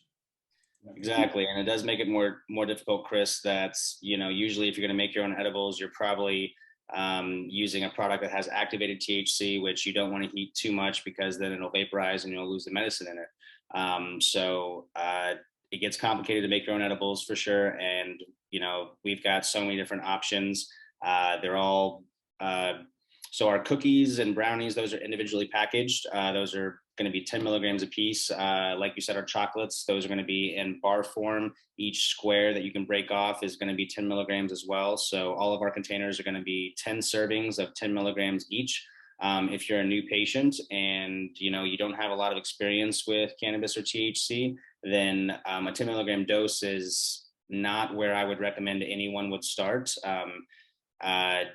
Something that's might be possible is our gummies. Those are pretty easy to cut in half or quarters. And we do have those at a lot of different ratios. But you can, like Chris said, these are made in a laboratory kitchen. I've seen it, it's huge. They have more types of chocolate in this warehouse kitchen than I've ever seen in my entire life. Types, sizes, shapes, you know, it's insane. So without a doubt, you know, each square is what you're getting. Made at home, I can attest to it's hard to guarantee that. Sure. Let's talk a little bit about dosing, because you're getting into an important subject. Everybody really has to find out what your particular tolerance is to cannabis. And again, I liken it very much to alcohol, where everybody has a different tolerance, and you've got to be careful of it. This isn't a take 2 pills and call me in the morning type of a treatment. This is where you find out what your body is producing, what your body needs. You're supplementing your body, and when you do that, to be blunt, you get your life back. I mean, it's a wonderful thing. How long does it take you to figure that out? In my case, it took about 2 weeks. I've heard people sometimes take as long as 2 months, but typically within a week or two, you kind of know exactly where you're at. And this is where you want to find out what your tolerance is to CBD, what your tolerance is to THC. Some people get affected. There are people that get high off CBD, believe it or not. Again, it depends on your body's metabolism.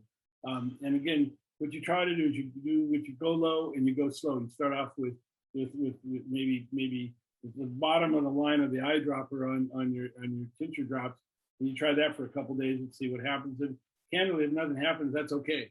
All right. And then you up it to the next line and you figure out what's going on there. And maybe if that doesn't work out, maybe move to the third line, which is 75 milliliters. So what you're trying to do is figure out where your tolerance is to CBD or to THC. If you start beginning to feel that euphoric effect, you want to be able to then back down. And that's where you know where your THC tolerance is, and you can up and down. That's where you get your ratios. You would put in more CBD or less CBD that's out there.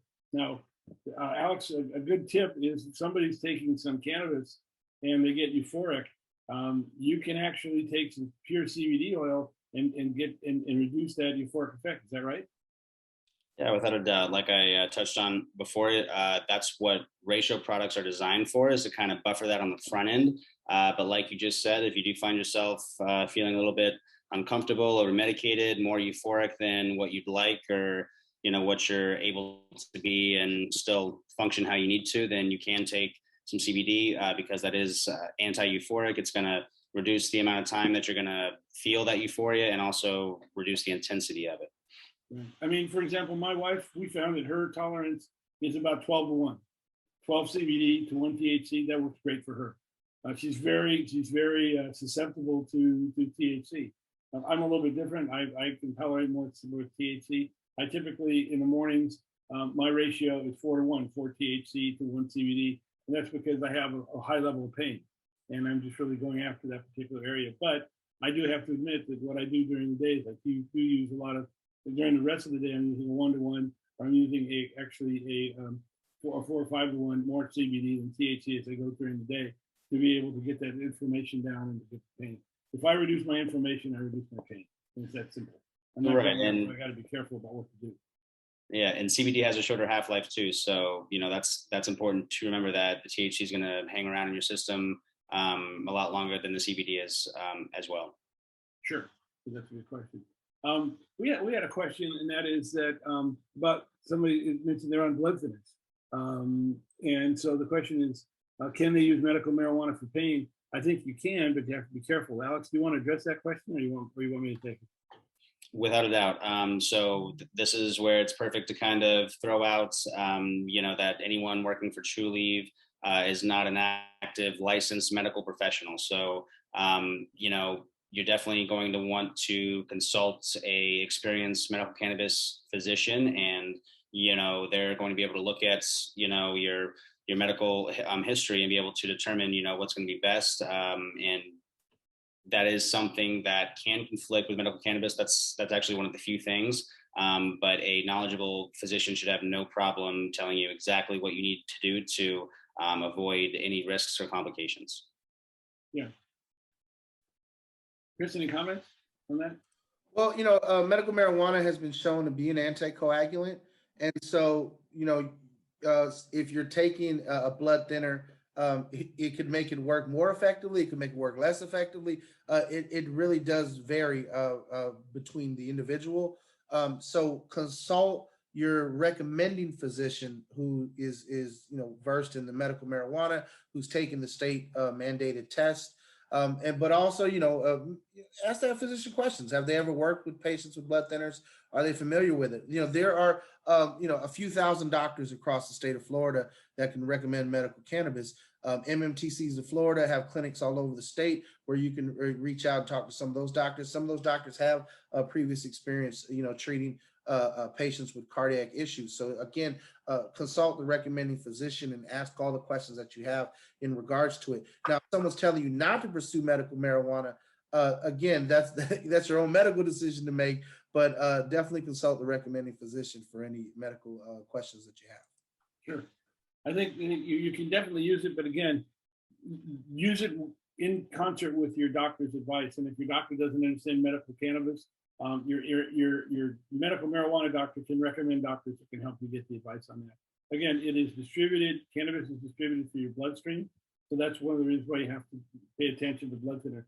But the answer is yes, you can. And I know of a number of patients that effectively have used medical cannabis and are on blood thinner that are out there.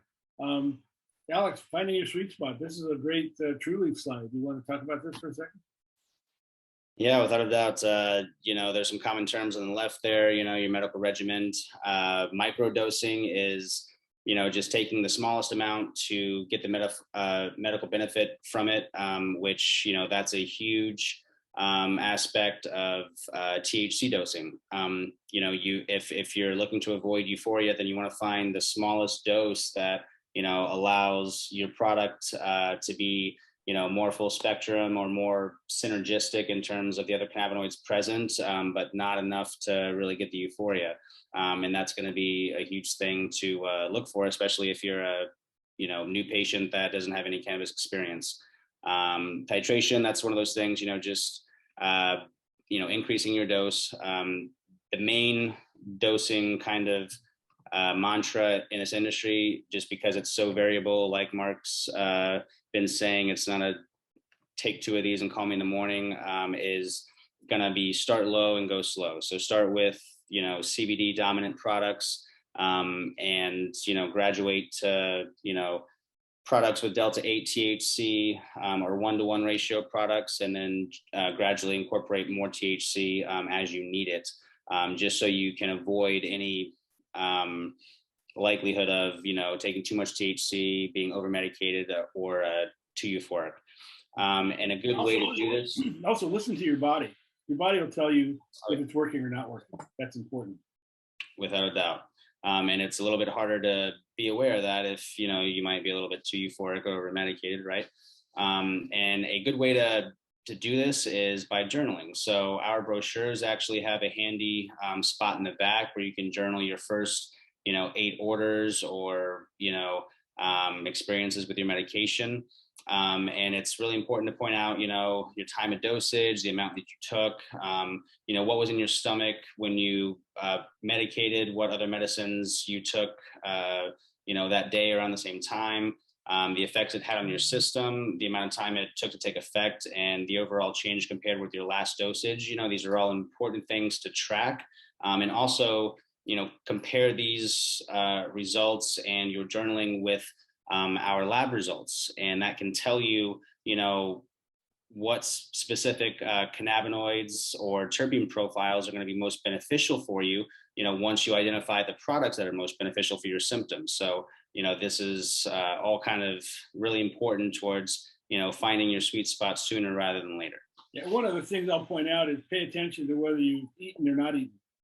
Cannabis likes foods that have fats in them. Cannabis really reacts well to that. And so, taking cannabis on an empty stomach may not be as effective as when you have a little something to eat, for example. It's something that's there. So let's wrap this up for a second, because I want to get into talking about some Trulieve products. I think we've gone through we talked a lot about a number of different things. What's the bottom line? You're not going to get high if you're using medical cannabis correctly. You found that sweet spot where you can be able to effectively address the particular medical condition that you're addressing, whether it's pain, inflammation, whether it's an intestinal problem, whatever's there. But you can do that without necessarily getting high. And you're not going to get addicted. That's the important part about it. This isn't an opioid type of thing. You're not going to die from this. If you start getting euphoric, take some CBD oil. You'll come down almost, I shouldn't say immediately, but you'll come down very quickly from any euphoric effect that's out there. I know a lot of people will buy a high THC ratio product. They've never tried medical cannabis, and they take it, and the first thing they do is they get high. Well, naturally, that's what you're doing. You're taking it's like drinking 151 Bacardi, and then wondering why you're getting high. What you want to do is you want to be able to try that CBD product to take you down, so that you can be able to get to a comfort level that you have out there. Right. You're not going to overdose from it. And also, you will take advantage of the entourage effect. Many people will talk about, I took it for one reason, and I also found out that it got rid of the shoulder pain. I found out that I could sleep. Chris, give me some bottom lines that you think about medical cannabis. Well, just to answer some quick questions here that are still in the chat. Victoria asked about people being able to get off of their meds. I recall my grandmother, before she passed away, was on 19 different medications. And I asked her what each one was for, and we determined she could go from 19 down to 4 if she utilized medical cannabis as an effective treatment option. So while medical cannabis may not be a cure-all for every issue that you have, it does help with a wide variety of issues. But again, you need to consult your physician as to what medications you can get off of, and also understanding that it may be a slower step down into getting some of those medications out of your system. So it's not like all of a sudden you can get medical marijuana and then you can stop taking your meds. That's not something anybody should recommend. You should consult your physician as to how you can use cannabis as an exit drug, which is something that we've seen for years. They've classified marijuana as a gateway drug. And it turned out that every study has shown it's the exact opposite, where it's not a gateway to using other drugs, but actually an exit to getting off of other drugs. And we've seen people with opioid addictions being able to utilize cannabis. It is a holistic and healing product. And I think that is one of the most important things that you can take away from this. Now, there is one last question here in the chat. Medical cannabis use has additional consequences above just regular medication. Many employees prefer their staff to use pills as opposed to plants, unfortunately. What are we doing to protect the privacy and security of our patients, given these additional concerns?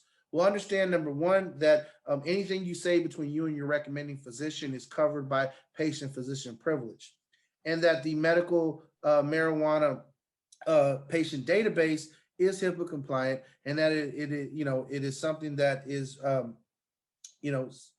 not shared. So you don't have to worry. People always have this concern about their concealed weapons permits and the Office of Medical Marijuana Use. Office of Medical Marijuana Use reports to the governor. Concealed weapons permits go to the Commissioner of Agriculture. Those two databases don't cross-reference with each other. But right now, there is a major concern that I have, that fellow advocates have, around employment protections for medical marijuana patients. Last legislative session, we worked to introduce a bill that would provide that. And unfortunately, due to legislative and political consequences, that bill never saw the light of day. And we've seen just in the past year, and administrators and public servants losing their jobs because they are medical marijuana patients. So, that is definitely a concern that we have. And I ask you to get politically active if you want to make that happen. And you can get active with us at Suncoast NORML and help push this over the top. We want to get that bill passed in this upcoming legislative session. We have a lot of antiquated laws and regulations that we unfortunately have to clear out. So that's what you're talking about. We're unfortunately still dealing with a lot of that. Um, uh, uh, Alex, tell me a little bit about Trulieve. I like this picture because when I got involved in the industry, people have this perception that these dispensaries like Trulieve are like head shops. And what I really found out is that you're more like an Apple store than you are anything else. You know, you're pretty clean and pretty straightforward. I don't think you need to worry too much about going to a dispensary. Is that safe to say? Yeah, without a doubt. And first, before I get into that, I do want to say that was a great answer to that question, Chris. And I do just want to add that there are a growing number of employers that really don't care about medical marijuana use, hence all the dispensaries and a lot of business owners that, you know, are medical cannabis patients themselves. You know, we employ over 5,000 people and, you know, we don't test for THC. It's not something that's going to be on our radar or that's going to concern us. So just throwing that out there, but it is right to work state. But again, great answer, Chris. But yeah, I was actually not, I didn't become a medical cannabis patient until about 6 months into my, I guess, tenure with Trulieve. And once I did, it definitely changed my perspective on the entire industry and market. You know, I held a lot of those, you know, misconceived notions that, you know, Chris kind of dispelled earlier. And, you know, the ease of access, you know, having a card, you know, where, you know, like you're legal going into a store, being able to, you know, have those test results, not, you know, having to do a sketchy transaction and, you know, always wonder, you know, what you're consuming. It definitely, you know, really makes it feel like a medicine. It doesn't feel like a drug or even, you know, as dangerous as, you know, a lot of pharmaceuticals that, you know, I've had to pick up from the pharmacy. It's just a really nice, I guess, empathetic environment. You know, like we treat people like patients, not customers, and all of our employees in some way, shape, or form are in the industry because, you know, they have a connection to it. You know, like myself, I mean, I lost both my grandfathers to cancer, and I actually lost two of my friends to, well, one friend to opioid addiction and one 26-year-old college friend from cancer. So, I mean, you know, a lot of people in the industry, you know, there's a reason for it. So, you know, that really shows through, I think, in your experience at our stores. Yeah, and more employers, although the employers can enforce, you know, can enforce testing, like with Amazon and a few other folks. A lot of folks are basically saying we don't care. I know that I worked in California and somebody asked me about how much testing you do out there, and I said virtually none. Because if you decided to test all the programmers in Silicon Valley for cannabis, you wouldn't have any programmers. That's the way of putting it.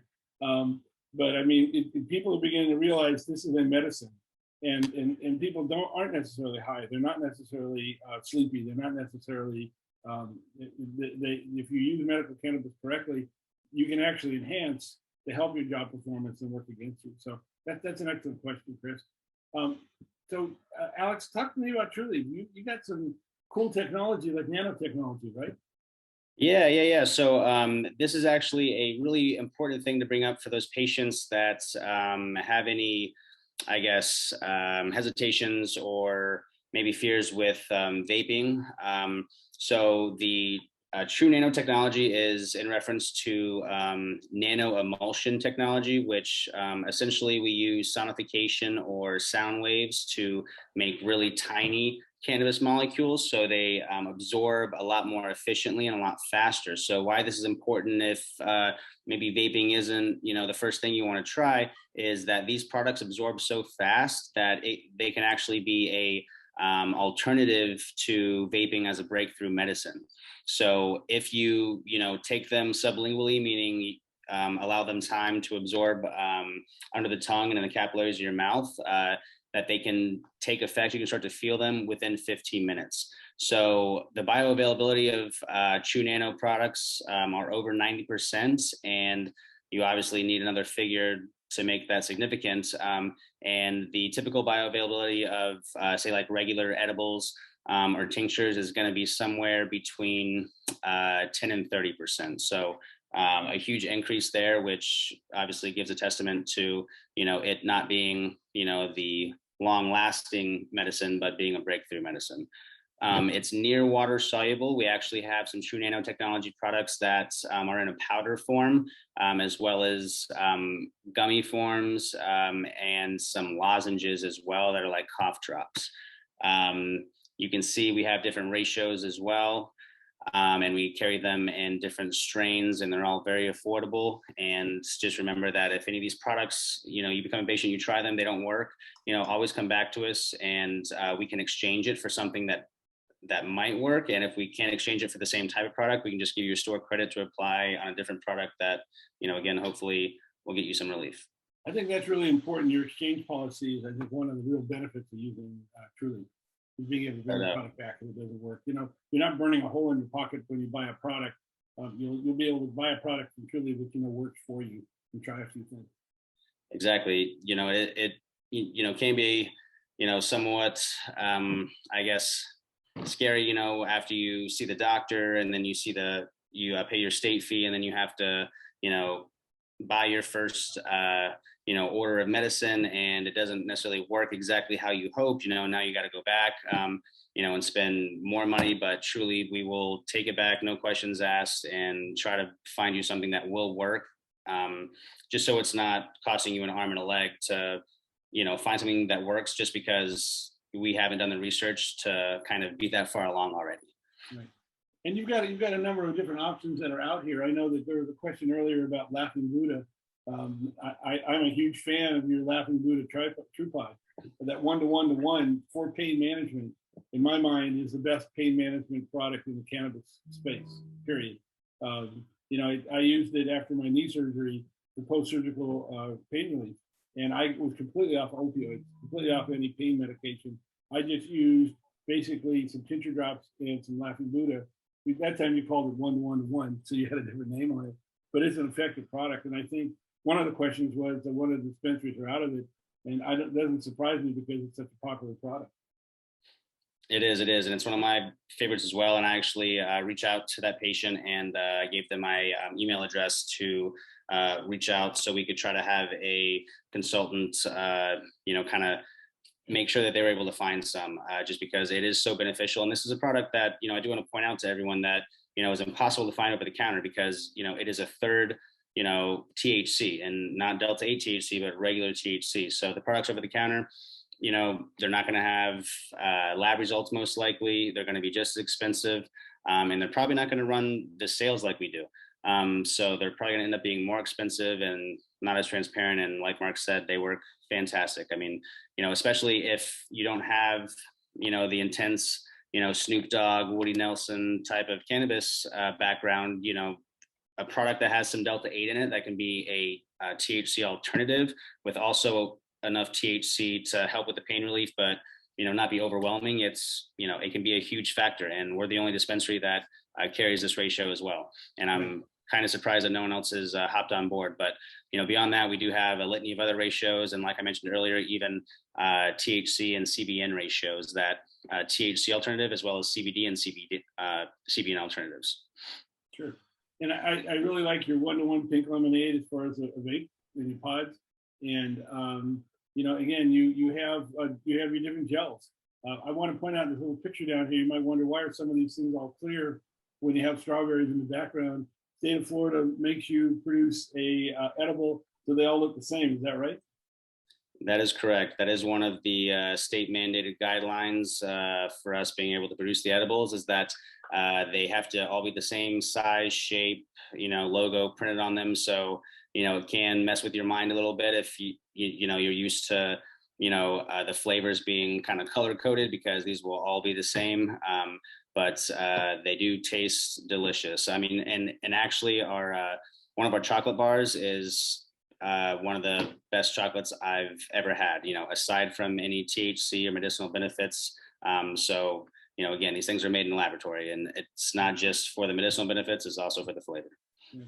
Lee asked a question of, does Trulieve sell CBD in California? I think you have a Southern California outlet, right? We do, and that's a great question, Lee. Unfortunately, I can't speak with a whole lot of confidence in that regard, just because the different state markets are so different. We actually, after the acquisition with Harvest is complete, will be the largest nationwide dispensary in the US, obviously nationwide. But just beyond that, we have Trulieves in Massachusetts now, Pennsylvania. We're opening up in West Virginia and Georgia soon. In all of these markets, all of the branding segments and what's allowed and not allowed is all so different. And I know that our operation in California is a little bit smaller. I think we only have one or like a few locations. So I don't get a lot of info, but they do have nano products in California. That I am certain of. I have seen them in both California and Colorado personally, so I can at least attest to that. Sure. Sure. So let's talk a little bit about delivery and pickups. I mean, one of the things I love is your delivery policy. I mean, I'm a senior citizen, so I love the fact I can get the product delivered to me. Exactly. And why Mark loves it being a senior citizen is because if you're over 65 or older, delivery is free 100% of the time. It's also free for anyone that spends over $200 on an individual order. But beyond that, the delivery charge is still only $15. Our dispensaries are known to have a longer wait than a lot of other dispensaries. We do, stay a lot busier than most, despite the number of locations that we have. So a lot of times it can be worth the $15. And in a lot of locations, we're actually able to do same day delivery if that order is placed at least by noon. Now, if it's placed by 2 p.m., it's typically pretty available to do next day delivery, but usually it's just at your convenience. We don't have to deliver it at your home. It can be somewhere of your choosing, whether it be like a business or whatever, and we just have an unmarked car and someone walks up in a shirt with a Trulieve bag, so it's very discreet as well. You can schedule a date, out in the future if you prefer as well. And you also get text notifications on your delivery day when your delivery is packed up and ready to go and everything. And we also call when we're en route. So usually about 30 minutes away, we'll give you a heads up call too. So it's a really convenient process. Yeah, really good. By the way, Victoria asked a question about your 5 to 3, your mother of Dragon product. Is that 5 CBD to 3 THC? Great question.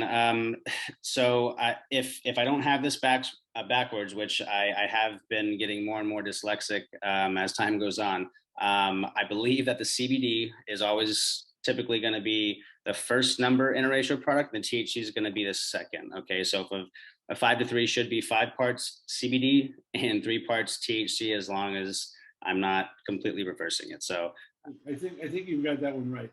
So, thanks for the backup, Mark. So tell me about your discounts. You have quite a few discounts. Yeah, like I kind of touched on earlier, we run a lot of sales discounts.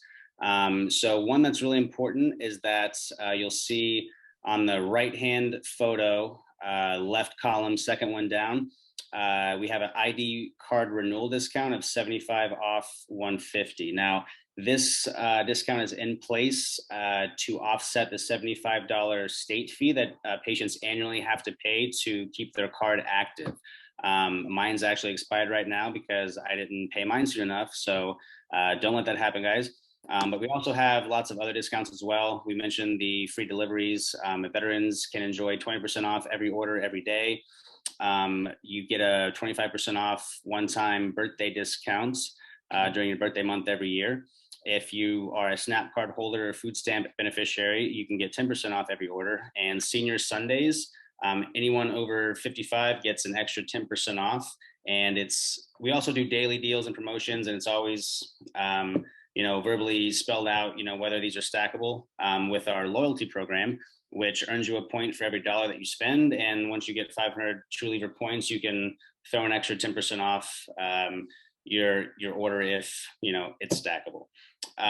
We also have text alerts that I want to point out, and I know everyone thinks that they're gonna get spammed, but we don't even send out one text per day typically, and sometimes it's really important to know when inventory comes in. If you find a product that works well for you, that's very popular, kind of like the Delta 8 products. They can be hard to find.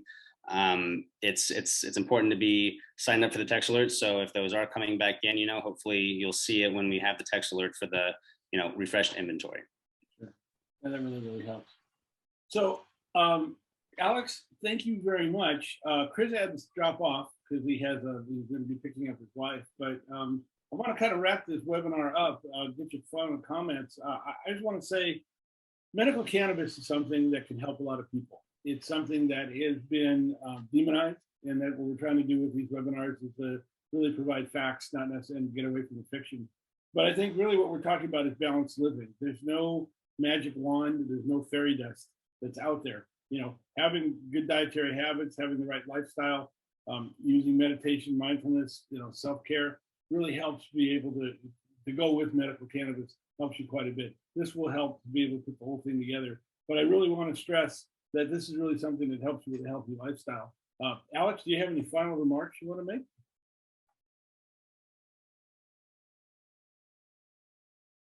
Alex, I think you lost your voice here for a second. Sorry, I was on mute there.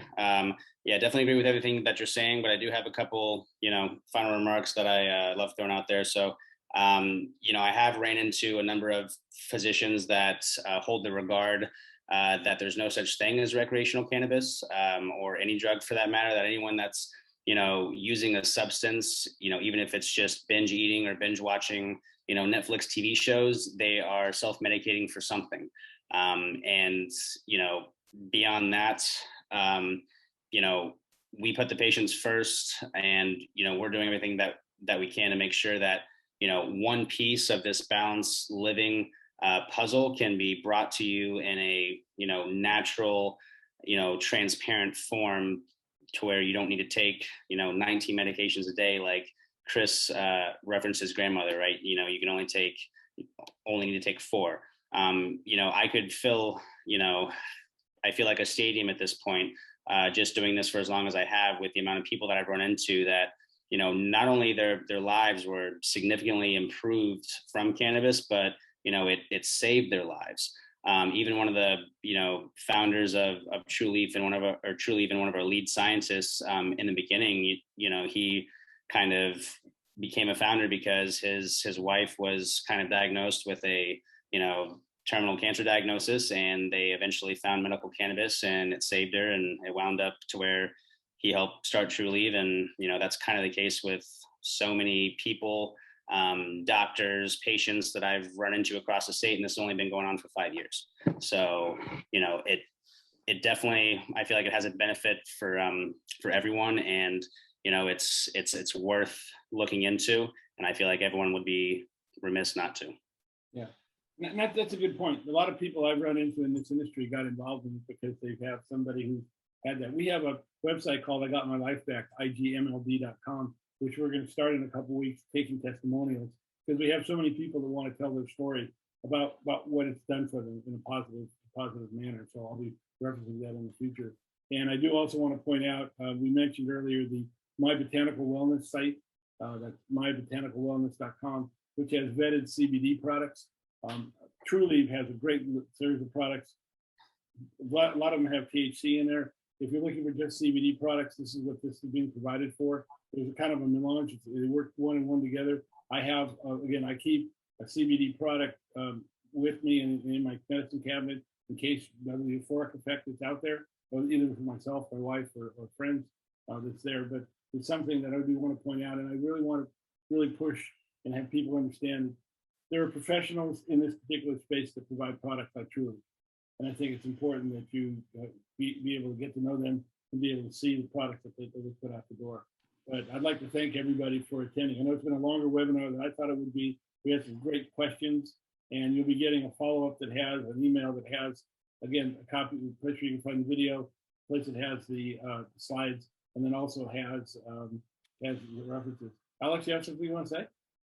Yeah, just one last thing, actually, just touching on you mentioning the benefits of getting to know us.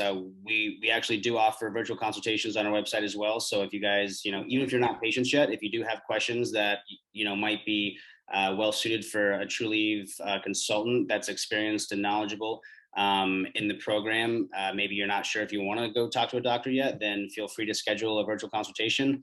Even if you're not very tech savvy, as long as you submit the survey and make sure that we have a good phone number, then we can give you a call and we'll have a 30-minute blocked out time in our schedule just to talk to you and answer any questions that you may have. And that it's important to point out that's free. It's free and you can do it as many times as you want. Yeah, I really Thank you. recommend if you're starting to look at medical cannabis, whether you have your card or you don't have your card, feel free to take advantage of these consulting services, because I think there'll be something that'll help personalize it. This is a personal experience. I know there's a lot of people out there that gather a lot of data and say we recommend this and that.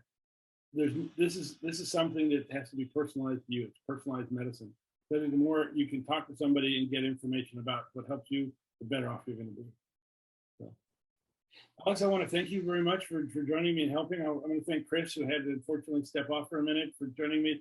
But more importantly, I want to thank you for, it's been a long webinar, longer than I thought, for really watching this. We really appreciate it. And I hope that it's really be able to answer your questions. The objective we have with this webinar is if we can just have one person get their life back from being able to get the information and the follow-up or get this information, then we're really happy about that. And I hope that that person is you.